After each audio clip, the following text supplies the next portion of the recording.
Bitcoin starts its Santa rally a little early this year as it rips to new all-time highs on a daily basis this week, surpassing $108,000 per coin today, and doesn't look like it's close to being finished yet. Meanwhile, more and more world leaders are taking notice and scrambling to front-run the US government's plans for a strategic Bitcoin reserve. We look at what a Trump Day 1 executive order to buy Bitcoin could look like and why this announcement would have massive positive downstream effects for all of humanity. It's mid-December and Bitcoin is ripping well above 100K, and the hype surrounding a US strategic Bitcoin reserve is just getting stronger. It seems like almost every day a new world leader is advocating to embrace Bitcoin and jump aboard this rocket ship before it really takes off. The latest is European MP from France, Sarah Nafo, who had this incredible speech in front of the European Parliament today. Keep in mind this clip has been translated to English using AI. 3 years ago, across the Atlantic, the president of El Salvador decided to invest in Bitcoins for his country. At the time, he was ridiculed by the political class and the IMF. He now shows a 100% return, with hundreds of millions of dollars available for his people, for security, and for the sovereignty of his country. The whole world is now getting ready to take advantage of this revolution in decentralized finance.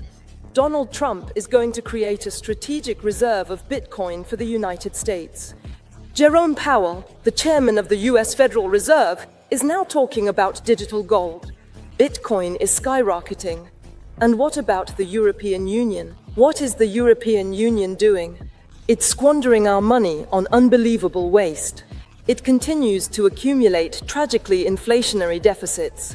It insists on regulating, taxing, and holding back. It's time to change the paradigm.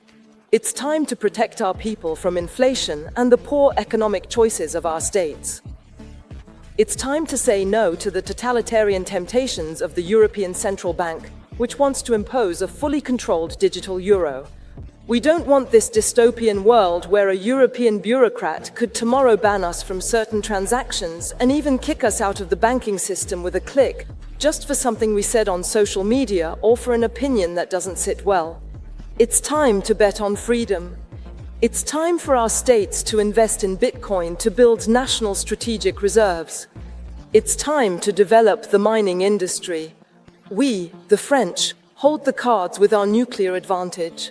Let's stop taxing cryptocurrency holders more and more. It's their intelligence, their risks, their sleepless nights that have built their savings. Let's allow them to protect themselves from the crazy spiral you've created. Public deficit that drives money creation, which creates inflation, leading to chaos.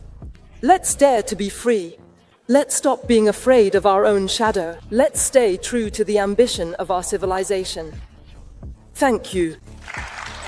So we have leaders in Russia, China, and now even the EU calling to embrace Bitcoin and hop aboard the rocket ship following the Trump administration's startling embrace of the digital asset. When Trump first put forth the idea of holding Bitcoin as a reserve asset for the United States, it seemed like a long shot. But as time goes on, he builds his cabinet and we hear more and more from those involved in the administration, the chances of it actually happening is getting more and more likely. Jack Mallers was on Tim Pool's Culture War podcast on Friday, and they discussed the implications of a Bitcoin strategic reserve for the US and the whole world. Well, so first of all, Senator Lummis of Wyoming, shout out Senator Lummis, unbelievable Bitcoin advocate. That's her bill, by the way. The Bitcoin Act is that you're going to take the excess reserves from the Fed banks, which is in gold, and you're going to build a Bitcoin position with that. And it's 1 million Bitcoin is the target. I also know Trump is looking at a day one executive order, like Sorry.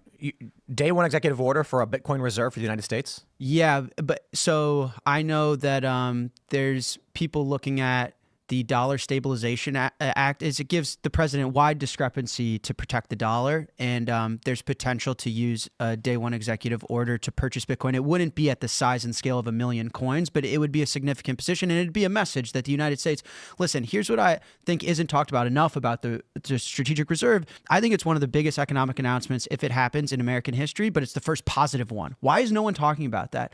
The U.S. made a really big economic announcement in 1933. What was it? We're taking all your property.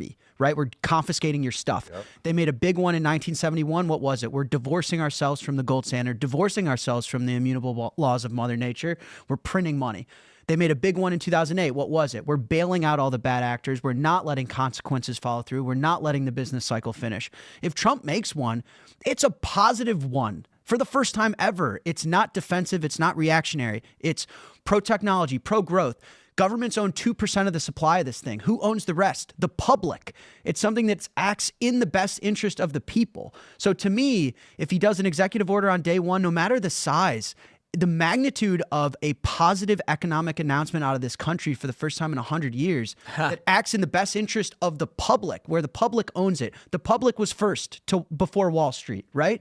That's to me, that's the message. Well, and it's a great point. It's inspiring. Yeah. With the market cap right now at 2.12 trillion, if Donald Trump signs an executive order and buys a substantial amount, between 100 and 500 billion dollars, I think that could be somewhere north of or somewhere around 4 or 5 million Bitcoin. It's going to make millionaires overnight. I think this is a really interesting point from Mahler's. The positive implications of this kind of economic announcement can't be overstated. In a world where all the large economic chess moves over the last 100 years have had extremely negative consequences for the average everyday working person, for the leader of the global superpower that is the US to put a stake in the sand and embrace the superior monetary qualities of Bitcoin would have incredibly positive downstream effects. And not just for current Bitcoin holders, but for all of humanity. And to really understand why and how this would reshape society and economics, you first need to understand and look at Bitcoin through the lens of monetary history and technology. You have to ask yourself, what is money? Here's Mahler's with an answer to that question and the true use case of Bitcoin. Money is the market good that you acquire not to consume. Very simple, but super important. I acquire a cheeseburger to eat it. I acquire a plane or a car to transport me. I acquire money not to eat it, not to move me around, not to live in it like a house. I acquire it to store, save, and exchange my labor, my effort, my time, my energy. Money is your time and energy in an abstracted form. Before money, we had barter. In a society of 10 people, barter's fine. Hey, you go hunt. You go build the homes, you take care of the kids. At dinner, we all exchange our services and our contributions to society. You want an economy of 8 billion people. You need an instrument to abstract your time, energy, effort, labor into a monetary market good that you acquire, again, not to consume it. Now, people think money is what we decide we want it to be. If I wanted water bottles to be money, I could be money. And Bottle caps. Right. Totally. Yeah. And trading cards. And because the government decided dollars are money, then that's what money is. Money is not. Money is a technology just like an airplane. If I decided an airplane was a banana and I tried to fly here to do this podcast on a banana, I would have killed myself. There would have been physical harm because it's not the right technology to have flown me through the clouds. Same with money is if I decide money is dollars, it's poor technology. I will just end up poor. I will end up with less food, less housing, less travel, less kids, less vacation, less stuff. The most important property of money as a market good is scarcity. How hard is it to create more of it? Because I'll tell you this, if they can debase your money, and money is your time and energy in abstracted form, by proxy, they're debasing you. Yep. And really for me, it's no man should work for what another man can print. Yep. I will not live my life and contribute my time and energy for what another man can print. The properties money needs, scarcity is the most important, but it needs to be saleable and liquid. You need to be able to exchange it at any point for whatever you need. You need to have liquidity. It needs to be divisible. It's a measuring instrument in an economy. It needs to be able to measure a grain of sand or a professional sports team. So it needs to be able to scale to any transaction size. It needs to be portable. I got to be able to move it. I need to be able to verify its authenticity. If I can't tell the difference between a fake and a real one, these are the properties that define if a money is a good technology to solve the problem. I'll tell you where gold failed. Gold failed when you want a digital economy of billions of people, you were reliant on a central party, corporation, or government to achieve transaction finality. When gold was physical in the local, I went to the local butcher, gave him a gold coin. I went to the local tailor, gave him a gold coin, and it was peer-to-peer. Gold was fine. As soon as we scaled the world to billions and we were on the internet, I have to deposit my gold to the government and trust that Bitcoin is digital gold in this. It's not only a physical bare instrument, but it's a network. It's a network that can achieve transaction finality without the central party. That's why it's better. So there's about $900 trillion worth of stuff in the world that people own. And if we're talking about money in that what you want to save and persist and exchange later for the goods and services you need, about half of that is people use as money, but people are using housing as money, equities as money, right? Yeah. But you can safely estimate the opportunity for Bitcoin is about $450 trillion worth of opportunity size, because that's the amount of wealth in the world today that people are just trying to save. Like, people are always like, what's the use case for Bitcoin? I can't buy pizza. The use case is keeping your money. How about that? Did you ever need to do that? Is working hard, earning something, and being able to fucking keep it. Yes. Is that a use case?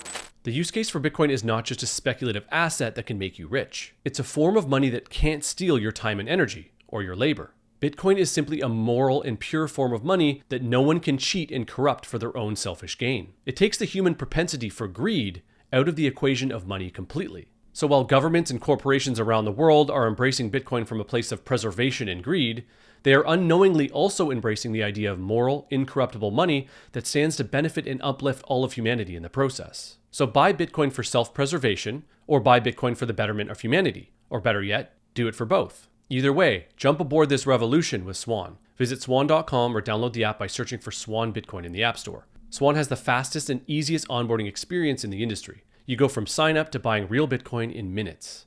Plus, you get your first $10,000 in Bitcoin with zero fees. Visit swan.com to join the monetary revolution today. I want to leave you with this fire post from Wealth Theory on X, who wrote, "Do you actually understand what it means when the whole world tries to squeeze into a fixed supply digital asset that never gets diluted, is audited every 10 minutes, and trades 24/7 as the most liquid asset on Earth? If you do, you're holding on for dear life."